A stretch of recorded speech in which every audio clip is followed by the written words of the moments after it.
నమస్తే నేలతల్లి కార్యక్రమానికి స్వాగతం. రైతు సోదరులకు శుభోదయం. పట్టుదల, కృషి, కష్టపడే మనస్తత్వం ఉంటే చాలు ఎంతటి కష్టాన్నైనా సులువుగా ఎదురించవచ్చు. సాగులో నష్టపోతున్న రైతులు ఈ విషయాన్ని గుర్తించాల్సిన అవసరం ఎంతైనా ఉంది. రసాయనాల వాడకంతో వ్యవసాయంలో రాణించలేకపోతున్న రైతులు ప్రకృతి సాగు వైపు ప్రయాణించాల్సిన ఆవశ్యకత ఏర్పడింది. అందుకే ప్రకృతి పదంలో పయనిస్తూ పచ్చని పంటల్ని పండిస్తూ తోటి రైతులను ఈ సాగు వైపు మళ్లించే ప్రయత్నం చేస్తున్నాడు ప్రకాశం జిల్లాకు చెందిన యువ రైతు. ఉన్నత చదువులు చదివి ఉద్యోగాల కోసం ఊర్లని దాటిపోతున్న ఎంతో మంది యువకులకు ఆదర్శంగా నిలుస్తూ అందరి మన్ననల్ని పొందుతున్న ఈ యువ రైతుపై ప్రత్యేక కథనాన్ని నేలతల్లిలో చూద్దాం.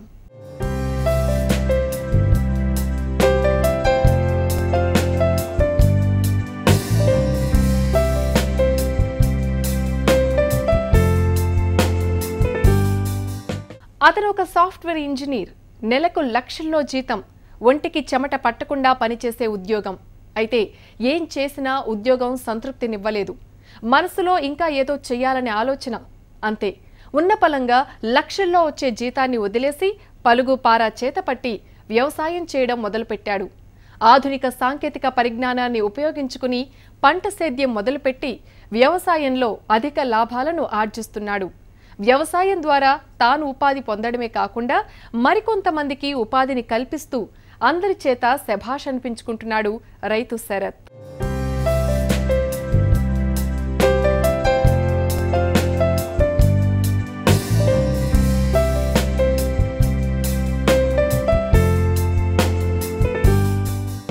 ఇక్కడ పంచకట్టుకుని తలపాగా చుట్టుకుని పొలం పనులు చేస్తున్న ఇతని పేరు శరత్. ప్రకాశం జిల్లా మార్టూరు మండలం బొబ్బెపల్లి స్వగ్రామం. బీటెక్ చదువుతున్న శరత్ కొంతకాలం ఢిల్లీలో సాఫ్ట్వేర్ ఉద్యోగిగా పనిచేశాడు. అక్కడ నెలకు 1,00,000కు పైగానే జీతం. కానీ శరత్కు ఆ వేతనం, ఉద్యోగం పూర్తి సంతృప్తిని ఇవ్వలేకపోయాయి. ఏదో చెయ్యాలనే ఆలోచన, మరేదో సాధించాలనే తపన. అందుకే చిన్నతనం నుంచి తన తల్లిదండ్రులు చేస్తున్న వ్యవసాయం గుర్తుకు వచ్చింది. పంటల సాగు వైపు ప్రయాణించేలా చేసింది. సాఫ్ట్వేర్ ఎంప్లాయీగా బాంబేలో వర్క్ చేసేవాడిని. నేను మొత్తం మీద 6 సంవత్సరాలు జాబ్ చేయడం జరిగింది. నాకు ఆ జాబ్లో సెల్ఫ్ సాటిస్ఫాక్షన్ అనేది పూర్తిగా కోల్పోయాను. అందువల్ల తిరిగి మన ఊరికి వచ్చి వ్యవసాయం చేయాలనేది ఆలోచించి నేను వచ్చేసి ప్రకృతి వ్యవసాయం మొదలుపెట్టాను. ఈ ప్రకృతి విధానం పాటించడం అనేది చాలా ఈరోజు అవసరం ఉంది. మనం చేయటం కాకుండా 10 మందికి కూడా చెప్పాలనేది ఆలోచనతో నేను చేస్తూ మా ఊర్లో ఉన్నటువంటి ఈరోజు ఒక 20 మంది రైతులకి ఈ విధానం గురించి పూర్తి స్థాయిలో చెప్పి చేయించడం కూడా జరుగుతుంది. దీంట్లో నేను ఈ షార్ట్ పీరియడ్లో కొన్ని వ్యవసాయంలో ఎదుర్కొన్నటువంటి ఇబ్బందుల్ని షార్ట్అవుట్ చేయడం జరిగింది. ఆ ఇబ్బందులు గురించి దాన్ని మనం ఎలా రెక్టిఫై చేసుకోవాలి, మంచి దిగుబడులు ఎలా సాధించాలనేది రైతులకి ప్రతినిత్యం కూడా చెప్పడం జరుగుతుంది. వారానికి ఒక్కసారన్నా వాళ్ళ పొలం వెళ్ళటం, వాళ్ళకి ఏదన్నా పైరులో ఉన్నటువంటి రోగ నిర్ధారణ అనేది వాళ్ళు పూర్తి స్థాయిలో రోగ నిర్ధారణ చేసుకోవడం అనేది కొంత కష్టతరంగా ఉన్నదనమాట. ఎందుకంటే కొన్ని రోగాలు వాతావరణంలో ఉన్నటువంటి మార్పుల వల్ల రావడం జరుగుతుంది. కొన్ని రోగాలు నేలలో ఉన్నటువంటి సాయిల్ డిఫెక్ట్స్ వల్ల రావడం జరుగుతుంది. అది పూర్తి స్థాయిలో గమనించడం కొంత వాళ్ళకి కష్టతరంగా ఉంది. నేను వాటిని చూసి ఏ పైరుకి ఏ డిసీజ్ ఎక్కువగా అటాక్ అవుతుంది, ఇప్పుడు మన అండర్లో ఉన్నటువంటి రైతులు బెండ వేయడం జరిగింది. తర్వాత అలాగే దొండ, టమోటా, చిక్కుడు, బీర, వంగ, క్యాబేజీ ఇన్ని రకాల కూరగాయలు వేశారు. బెండకి మనం చూసినట్లయితే తెల్లదోమ, బూడిద తెగులు అనేది ఎక్కువగా ఉంటుంది. దానికి మనం ముందుగా వేప నూనె వాడించడం, తర్వాత వేప నూనె, కానుగున్న 2 కలిపి వాడటం. ఈ బూడిద తెగులకి దశపర్ణ కషాయం, పుల్ల మజ్జిగ వాడటం జరుగుతుంది. వంగకి కొమ్మ తెగులు విపరీతంగా రైతుని ఇబ్బంది కలిగిస్తుంది అనమాట. ఈ కొమ్మ తెగులకి మనం అగ్నాస్త్రం వాడటం జరిగింది. దానివల్ల మంచి ఫలితాలు సాధించారు వాళ్ళు. వ్యవసాయ రంగంలో వస్తున్న నూతన ఒడిదుడుకులను అందిపుచ్చుకుని వ్యవసాయాన్ని లాభసాటిగా మార్చుకోవాలనే ఆలోచన వచ్చింది. ఇక అనుకున్నదే తడవుగా ఉన్న ఉద్యోగాన్ని వదిలేసి సొంత ఊరు చేరుకున్నాడు. తనకు ఉన్న వ్యవసాయ భూమిలో వ్యవసాయం మొదలుపెట్టాడు. అయితే మొదట్లో శరత్ నిర్ణయాన్ని తల్లిదండ్రులు విభేదించారు. వ్యవసాయం అంటే వద్దన్నారు. ఊరిలోని వారు కూడా శరత్ నిర్ణయాన్ని వింతగా చూశారు. సాగులో ఉన్న ఆటుపోట్లను తెలియజేశారు. అయినా అవేవి పట్టించుకొని శరత్ వ్యవసాయం చేయటం మొదలుపెట్టాడు. మనం ఈ ప్రకృతి వ్యవసాయం చేయాలనుకున్నప్పుడు పూర్తి స్థాయిలో తెలుసుకొని వ్యవసాయం మొదలు పెట్టడం అనేది చాలా ముఖ్యం. క్రాప్ సెలెక్షన్ అనేది చాలా ఇంపార్టెంట్. ఎందుకంటే ఈ విధానం మనకు కొత్త. పాత రోజుల్లో తాతలు నాన్నలు చేశారు. తర్వాత ఈ హరిత విప్లవం రావటం వల్ల ఈ పురుగు మందులు బల మందులు ఎక్కువ వాడటం మొదలుపెట్టి ఆ పాతకాలం నాటి పద్ధతులు మనం మర్చిపోయాం. ఇప్పుడు మళ్ళీ మొదలు పెట్టాలంటే కొంత కష్టతరంగా ఉందన్నమాట. సో తెలిసిన పద్ధతులే కానీ కష్టతరంగా ఉంది. కొంతమంది మర్చిపోయారు కూడా ఆ విధానాన్ని. సో ఎవరైతే ముందుగా చేసి ఎక్స్పీరియన్స్ అయి ఉన్నారో వాళ్ళతోటి మాట్లాడి పూర్తి స్థాయిలో దీన్ని ఎండ్ టు ఎండ్ ప్రాసెస్ తెలుసుకొని క్రాప్ సెలెక్షన్ అనేది ఇంపార్టెంట్ ఈ విధానంలో. ఆ క్రాప్ సెలెక్షన్ కూడా వాళ్ళు చేసుకొని మొదలుపెట్టి చేసినట్లయితే మంచి ఫలితాలు అనేది సాధించవచ్చు. మొదటి 2 సంవత్సరాలు దిగుబడులు తగ్గుతాయి, నష్టపోతాము, దాన్ని ఎలా బేర్ చేస్తారు, ఇది ఉన్నవాళ్ళు మాత్రమే చేయగలిగింది, మనం చేసినట్లయితే నష్టపోతాము, ఎవరు ఈ నష్టాన్ని భర్తీ చేస్తారనేది కొంత అవగాహన లోపం. అది మనం పూర్తి స్థాయిలో తెలుసుకొని క్రాప్ సెలెక్షన్ కనుక చేసుకొని చేయగలిగిన రోజున ఎటువంటి నష్టం అనేది జరగదు. కొంత ఒక 10% ఏమైనా ఉంటుందేమో.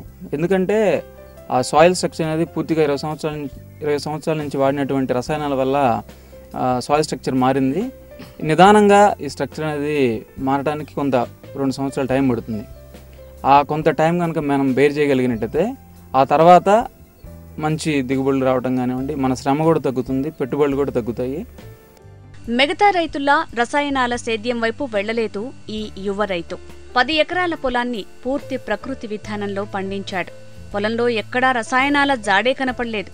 గో ఆధారిత ఎరువులైన పంచామృతం, జీవామృతం, బ్రహ్మాస్త్రం, పంచగవ్య వంటి ఎరువులను తయారు చేసి తెగుళ్ల నివారణగా ఉపయోగిస్తున్నాడు. నేను జాబ్ చేసేటప్పుడు వ్యవసాయం చేద్దాం అనేది ఆలోచన వచ్చింది. ఇంటి దగ్గర నాన్నగారితో మాట్లాడాను. తిరిగి నేను జాబ్ మానేసి వచ్చి వ్యవసాయం చేయాలని ఉందని.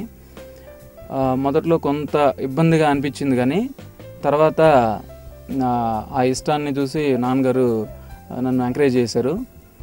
నాన్నగారికి వాళ్ళకి బాగా వ్యవసాయం మీద మంచి కమాండ్ ఉంది.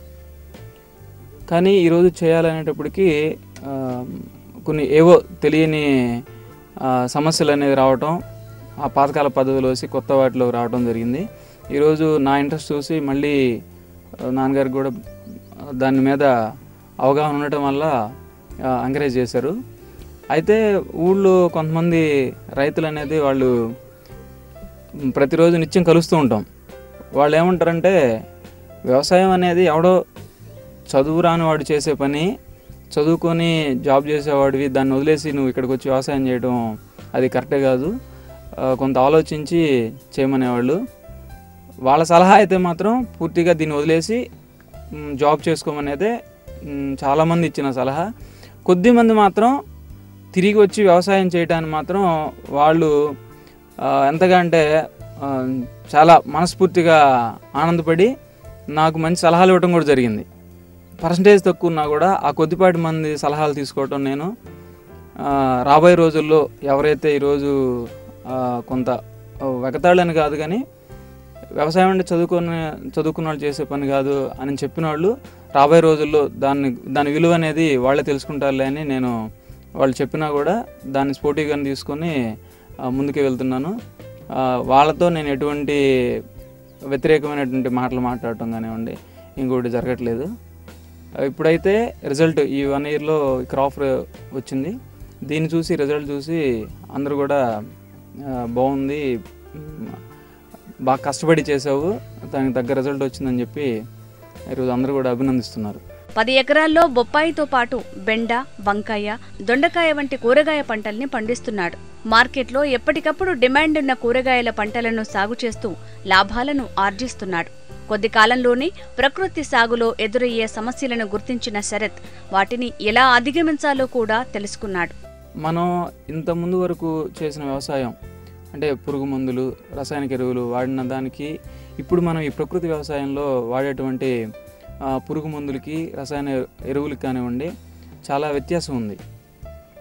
అవి మనం వెళ్ళి 100 రూపాయలు 1000 రూపాయలు ఇచ్చి కొనుక్కొచ్చి స్ప్రే చేయటం, దానివల్ల ఎక్కువ ఖర్చు అవుతుంది. దీనివల్ల ఖర్చు తగ్గుతుంది, కొద్దిపాటి కష్టం ఉంటుంది. అలాగే దీంట్లో వచ్చేటప్పటికి మనం ముందస్తు జాగ్రత్త అనేది చాలా ముఖ్యం. దీంట్లో మందులు తయారు చేసుకోవటం, కొన్ని మందులు 1 డేలో తయారయ్యే ఉన్నాయి, కొన్ని అయితే హాఫ్ అన్ అవర్లో తయారవచ్చు, కొన్ని 3 డేస్ పడుతుంది, కొన్ని 40 రోజులు పడుతుంది. కాబట్టి మనం ఈ విధానం చేయాలంటే ముందుగా క్రాప్ని రెగ్యులర్ అబ్జర్వేషన్ అనేది చాలా ముఖ్యం. తర్వాత అబ్జర్వేషన్ చేసుకున్న దాన్ని బట్టి మందులు తయారు చేసుకోవడం, షెడ్యూల్ అనేది మనం పెట్టుకోవాలి. ఈ వారం ఈ రోజున ఏ మందు వాడాము, వచ్చే వారం ఏం వాడాలి, ఇంకా ఫ్యూచర్లో మనకి మొక్కకి రెసిస్టెన్సీ పవర్ కానివ్వండి, గ్రోత్ కానివ్వండి, కొన్ని మందులు ముందుగా తయారు చేసి పెట్టుకునే ఉన్నాయి, నిల్వ ఉంటాయి. కొన్ని మందులు షార్ట్ పీరియడ్లోనే వాడేసుకోవాలి. అది గమనించి కొంత టైం సెన్స్ అనేది ఇంపార్టెంట్ ఇక్కడ.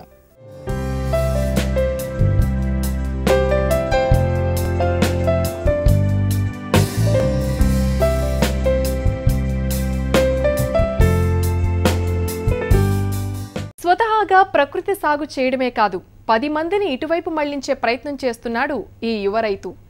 శరత్ సాగు విధానాలను చూసి గ్రామంలోని రైతులు ప్రకృతి సాగు చేసేందుకు ముందుకొస్తున్నారు. ఈ యువ రైతు సూచనలతో సాగులో రాణిస్తున్నారు.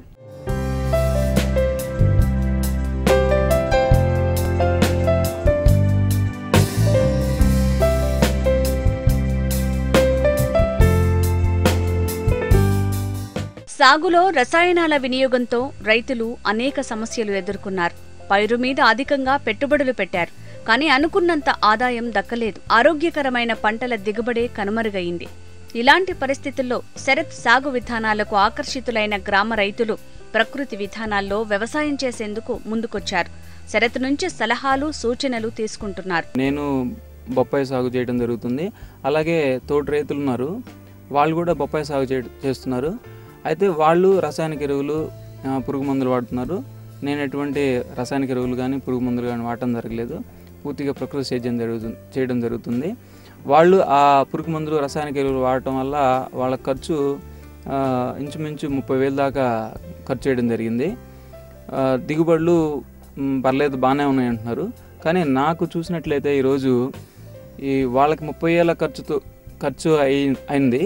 నాకు మాత్రం 10,000 15,000 తోటే నేను బొప్పాయి సాగు చేయడం జరిగింది. దిగుబడులకు వచ్చేటప్పటికి మొదటి సంవత్సరం కాబట్టి వాళ్ళతో పాటు చూసుకుంటే కొంత ఒక 10% తగ్గిందనిపిస్తుంది. కానీ శ్రమ మాత్రం కొంచెం శ్రమ పడాలి వాళ్ళతో పోల్చుకుంటే. మనం ఇంకొక విషయం కనుక గమనించినట్లయితే పురుగు మందులు రసాయనిక ఎరువులు వాడిన వాళ్ళ పొలాల్లో వచ్చేటటువంటి దిగుబడులు, కాయ రుచి కానివ్వండి, కాయ నిల్వ ఉండడం కానివ్వండి, మన ప్రకృతి విధానంలో చేసినటువంటి పంటలో వచ్చేటువంటి దిగుబడులు చూసినట్లయితే కాయ క్వాలిటీ, కీపింగ్ క్వాలిటీ అనేది ఎక్కువ రోజులు ఉంటుంది. అలాగే రుచి చూసినట్టయితే దాంతో కంపేర్ చేస్తే 100% అసలు దానికి దీనికి కంపారిజన్ అనేది చేయలేని పరిస్థితిలో ఉంటుందన్నమాట. అది ఇక్కడ ముఖ్యం మనం గమనించాల్సింది. ప్రస్తుతం రైతులు గ్రామంలోని బెండ, దొండ, టమాటా, చిక్కుడు, బీర, వంగ, క్యాబేజీని సాగు చేస్తున్నారు. వారానికోసారి రైతుల పొలాలకు వెళ్లటం, పైరులో రోగ నిర్ధారణ చేసి ఏ పైరుకు ఏ తెగుళ్లు సోకుతున్నాయో తెలుసుకుని రైతులకు తగు సూచనలు ఇస్తున్నారు.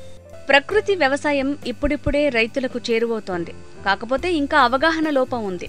ప్రకృతి వ్యవసాయం చేయాలనుకునే రైతులు పూర్తి స్థాయిలో తెలుసుకుని చేయాలంటున్నారు ఈ యువ రైతు. బొప్పాయి సాగులో మొట్టమొదటగా నేలలో పశువుల ఎరువుని తోలాము, ఎకరానికి 5 ట్రక్కులు. తర్వాత ప్లాంటేషన్ చేసే ముందుగా పశువుల ఎరువు, వేపిట్టు, అలాగే ఆముదపిట్టు, కొన్ని జీవ నియంత్రణ పద్ధతుల్లో ట్రైకోడర్మా, సోడోమాను ఇవన్నీ కూడా కలిపి ఒక 15 రోజులు మగ్గబెట్టడం జరిగింది. దీన్ని ప్లాంటేషన్ రోజు మొక్కకి విత్తన శుద్ధిలాగా మేము ఈ మొక్కకు కూడా కొంత ఆవు మూత్రం, పేడ, పసుపు, సున్నంతో ఒక ద్రావకాన్ని తయారు చేసి వేరు వ్యవస్థలో ఉన్నటువంటి ఏదైనా చీడపీడలు పోవడానికి ముందుగా మొక్కకి ఇవ్వడం జరిగి, తర్వాత ప్లాంటేషన్ చేసే ముందు పాదిలో మేము తయారు చేసినటువంటి ఎరువు చెట్టుకి ఒక 1/4 kg గాడికేసి ప్లాంటేషన్ చేయడం జరిగింది.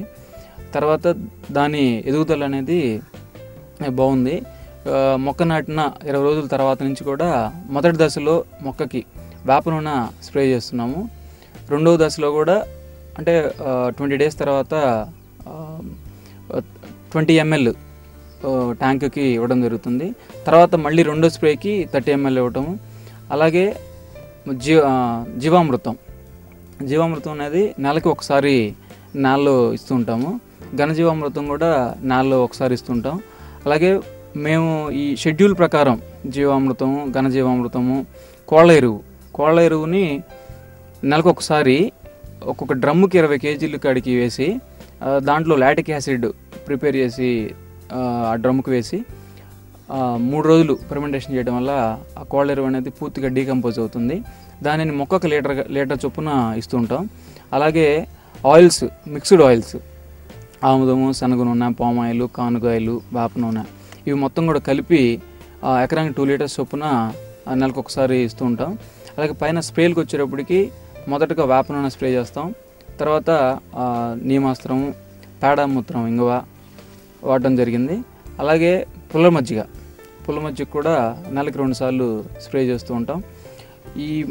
ఈ బొప్పాయిలో మేము ఫేస్ చేసిన ప్రాబ్లం ఏంటంటే నాందేడు తెగులు అనేది రావడం జరిగింది. ఆ నాందేడు తెగులుకి సబ్సాయిల్ ట్రీట్మెంట్ అని చేసాం. CVR మెథడ్ అని మనకి కొత్తగా వచ్చింది. వరంగల్ జిల్లాలో వెంకటరెడ్డి గారు అని దాన్ని మొదలుపెట్టారు.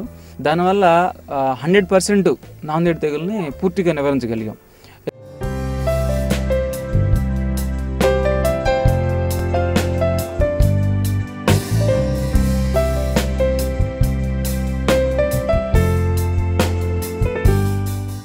ప్రకృతి వ్యవసాయంలో మొదటి 2 సంవత్సరాలు దిగుబడులు తగ్గుతాయి, రైతు నష్టపోవాల్సి వస్తుంది.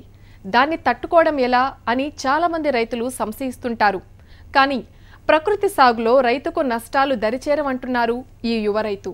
మొదట్లో కాస్త దిగుబడులు తగ్గినా భవిష్యత్తులో వచ్చే ప్రకృతి సాగు ఫలాలను రైతులకు లాభాలను తెచ్చిపెడతాయంటున్నాడు ఈ యువ రైతు.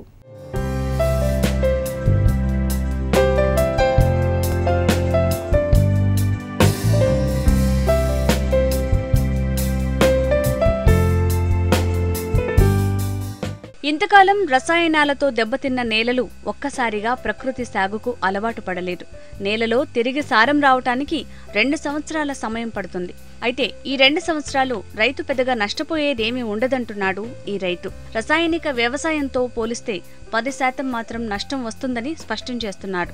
ప్రకృతి వ్యవసాయం కొంత కష్టమైన ఇబ్బంది అనుకోకుండా మొదలు పెడితే రైతుకు బాగుంటుందని అంటున్నాడు శరత్. గవర్నమెంట్ వాళ్ళు CRPLని క్లస్టర్ పద్ధతిలో మండలంలో 5 గ్రామాలకి పంపించి చేయిస్తున్నారు. మా గ్రామం ఆ క్లస్టర్ పద్ధతిలో లేదు. ఈ ఏవో వెంకటకృష్ణ గారు ఒక సందర్భంలో కలిసినప్పుడు ఈ ప్రకృతి విధానంలో CRPLని పరిచయం చేయడం, వాళ్ళ సలహాలు తీసుకోవడం కూడా జరిగింది. మనం ఈ బొప్పాయి క్రాఫ్ట్లో హార్టికల్చర్ కిందకు వస్తుంది. ఇది ఈ హార్టికల్చర్ డిపార్ట్మెంట్ దీప్తి గారు, మస్తాన్ రావు గారు మాకు బాగానే సహకరిస్తున్నారు. వాళ్ళు ఈరోజు బొప్పాయి క్రాప్కి సబ్సిడీ ఇవ్వడం జరిగింది. అలాగే డ్రిప్ ఇరిగేషన్ కూడా బొప్పాయిలో మేము వేసాము. డ్రిప్ ఇరిగేషన్ కూడా గవర్నమెంట్ వాళ్ళు 90% సబ్సిడీ తోటి డ్రిప్ వాడుతున్నాము. అలాగే ఇప్పుడు మేము చేసే మార్కెట్, ఈ గ్రూప్ ఆఫ్ ఫార్మర్స్ తోటి ఈ మార్కెటింగ్ మొదలుపెట్టాం. ఇది తెలిసిన మన HO దీప్తి గారు వెహికల్ ఇవ్వడానికి సిద్ధంగా ఉన్నారు. ఈ విధంగా కనుక గవర్నమెంట్ వాళ్ళ సహకారం కూడా మా గ్రామానికి కనుక అందినట్లయితే మేము ఈ విధానాన్ని ఇంకా పూర్తి స్థాయిలో ఎక్కువగా చేయడానికి కూడా అవకాశం ఉంటుంది. పురుగు మందులు, రసాయనిక ఎరువులు వాడిన దానికి ప్రకృతి ఎరువులను వినియోగించి చేసిన పంటల సాగుకు చాలా వ్యత్యాసం ఉంది. రసాయనిక వ్యవసాయంలో ఖర్చు పెరుగుతుంది, అదే ప్రకృతి వ్యవసాయంలో ఖర్చు తక్కువగా ఉంటుంది. నాణ్యమైన పంట దిగుబడి లభిస్తుంది. ప్రకృతి సేద్యంలో కొద్దిపాటి శ్రమ ఉన్నా దాని ఫలితం అమోఘంగా ఉంటుందంటున్నాడు ఈ రైతు. ఇప్పుడు దగ్గర దగ్గర ఒక 20 మంది రైతులు నాతో పాటు పనిచేస్తున్నారు. వాళ్ళలో ఒక 10 మందివి కూరగాయలు ఉన్నాయి. కూరగాయలు ఇప్పుడు మేమే కోస్తున్నాము. మార్కెటింగ్ కూడా మేమే చేస్తున్నాము. అంటే కూరగాయ, బొప్పాయి ఈ రెండు మేము సొంతగా మార్కెట్ చేయడం జరుగుతుంది. చిలకలూరుపేట, గుంటూరు ఈ 2 ప్రదేశాల్లో వారానికి 2 సార్లు వెళ్తూ ఉంటాము. గుంటూరులో కస్టమర్స్ కానివ్వండి, చిల్లూరుపేటలో ఉన్నటువంటి కస్టమర్స్ కానివ్వండి, ఇవి వాడిన తర్వాత ఫస్ట్ టైం వాడిన తర్వాత నెక్స్ట్ టైం వాళ్ళ అభిప్రాయం అనేది మాకు తెలియజేస్తున్నారు. వాళ్ళతో పాటు మొదటి రోజు వాళ్ళు తీసుకొని రెండోసారి వచ్చేటప్పుడు వాళ్ళతో పాటు ఇంకా 4-5 తీసుకురావడం జరుగుతుంది. కాయ రుచి గురించి కూడా మాకు చెప్పడం జరుగుతుంది. వాళ్ళు ఇచ్చేటువంటి కొన్ని సలహాలు మాకు ఇంకా ముందుకు వెళ్ళటానికి చాలా బాగా ఉపయోగపడుతున్నాయి. మా అబ్బాయి సాఫ్ట్వేర్ ఉద్యోగం చేస్తున్నాడు. నేను కూడా వ్యవసాయం చేస్తున్నానా అంటే సరే రా నీకు ఇంట్రెస్ట్గా ఉంటే అని చెప్పడం జరిగింది. వచ్చాడు. వచ్చిన తర్వాత ఈ ప్రకృతి వ్యవసాయం మీద వాడికి కొంచెం అవగాహన కల్పించాము. దాని మీద వాడు బాగా తెలుసుకొని ప్రకృతి వ్యవసాయానికి బాగా ముందుకెళ్ళి 10 మంది రైతులకి ఆదర్శంగా ఇంకా ఎంతో చేద్దాము, మనందరికీ ఉపయోగపడి ముందు తరానికి, ఈ తరానికి, భావితరానికి కూడా ఉపయోగపడాలన్న ఉద్దేశంతో అందుకు నాకు చాలా ఆనందంగా ఉంది. 40 సంవత్సరాల నుంచి ఏదో కూరగాయలు, మామూలు వీడు పంటలు, పత్తి అటు పండించుకుంటూ వస్తున్నాను.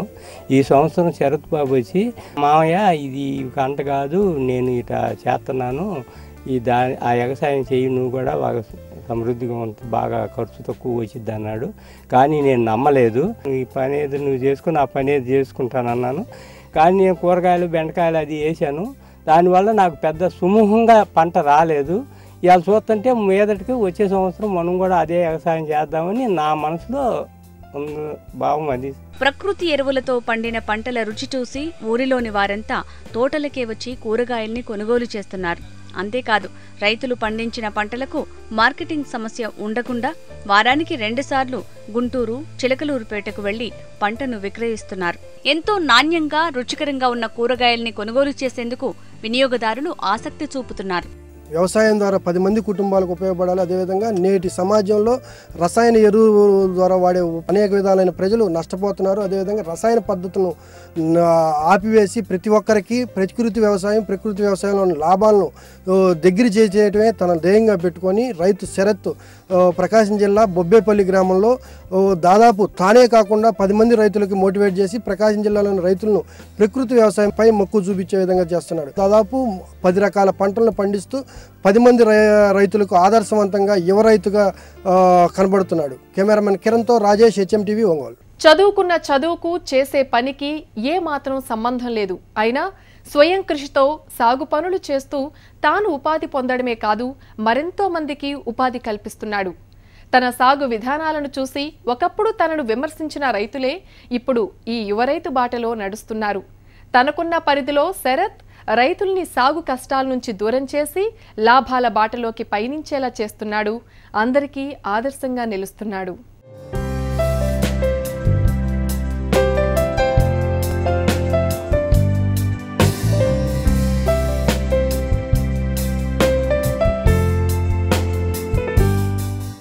ఇది వాల్టి నేలతల్లి కార్యక్రమం. నమస్తే.